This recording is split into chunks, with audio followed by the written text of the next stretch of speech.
Level 1. The Courier. The engine of the sedan is humming, but the sweat on your palms makes the steering wheel slick. You're sitting in an unmarked port terminal at 3 a.m. Your job is simple. Drive the van from point A to point B. You don't look at the cargo. You don't look at the faces in the rearview mirror. You look at the road, the encrypted GPS coordinate on your burner phone, and the $5,000 stack of cash waiting for you in the glove box. You tell yourself it's just logistics. You're just a delivery guy. Your heart rate settles as you merge onto the highway, the weight of the vehicle behind you feeling less like a moral burden and more like a high-value asset. You're hungry, tired, and terrified, but the money is real. The rules are carved into your skull. No stops, no headlights, no names. Level 2. The Handler. You aren't driving anymore, you're managing the fleet. You sit in a nondescript office in a mid-sized city, staring at 6 monitors. You track the couriers. When one goes dark, you initiate the contingency protocol. You're the one who decides which routes are compromised and which drivers are liabilities. You feel a strange sense of pride in the efficiency of the operation. You've moved from being a participant to an architect of movement. You learn that empathy is a weakness that slows down the turnover rate. You start to see people as units, inventory numbers that need to be processed before the morning shift starts. You handle the bribes for local precinct captains. $15,000 keeps them blind for the month. Level 3.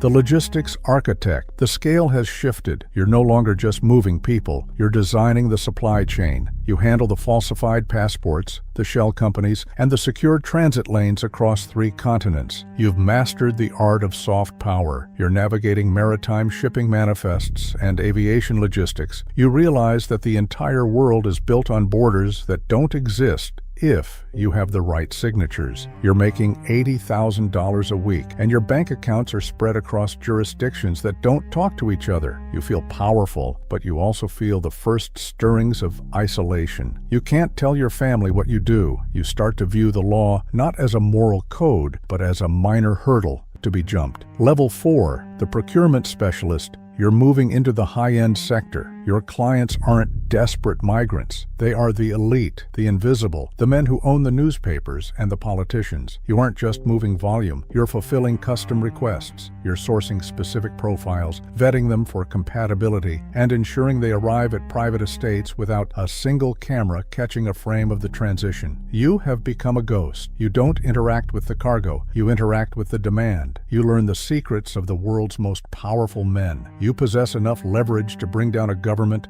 but you stay silent. Silence is your currency. Silence is what keeps you alive. Level 5. The Infrastructure Liaison. You're integrated into the system's shadow. You're the bridge between the criminal underworld and legitimate enterprise. You meet in boardrooms that overlook the city, surrounded by lawyers and lobbyists who look exactly like you. You aren't running a gang, you're running a global service provider. You've scrubbed your life of any trace of your past. You are a CEO of a phantom corporation. You handle the money laundering through high-frequency trading accounts. You realize that everything is for sale if you know who to call. Your moral compass hasn't just been recalibrated, it's been dismantled and sold for parts. You feel nothing when you sign off on a new transit corridor. It's all just data. Level 6. The Gatekeeper. You control the keys to the kingdom. You decide who enters the trade and who is erased from it. You sit at the top of the middle management structure, overseeing regional directors. You handle the disputes, the territorial wars, and the high-level negotiations with rival cartels. You've learned that the secret to control isn't violence, it's inevitability. You don't threaten people. You simply show them the cost of non-compliance. You are the man behind the curtain that every official is terrified to meet.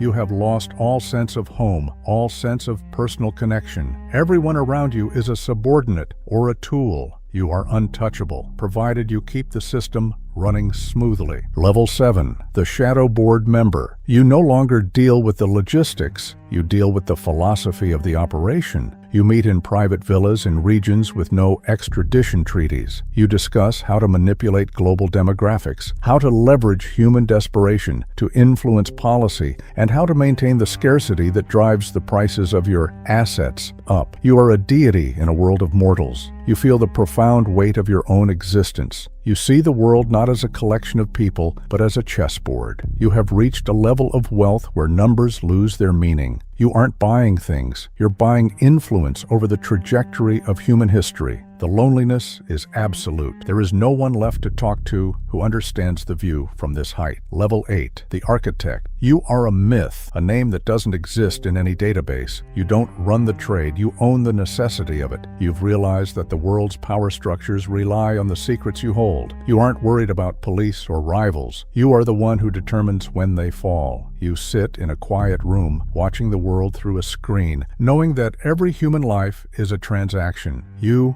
are the final wall. You have achieved total control, and in doing so, you have ceased to be human. You are a function of the system. You are the system. You look at the monitor and see a fresh, young courier in a van, just beginning his route, sweating over a $5,000 payout. He thinks he's a player. He thinks he's in control. You watch him merge onto the highway, a tiny, insignificant gear in the machine you've built. He doesn't know what's coming. He doesn't know the weight of the shadow he's stepping into, but he will. They all do.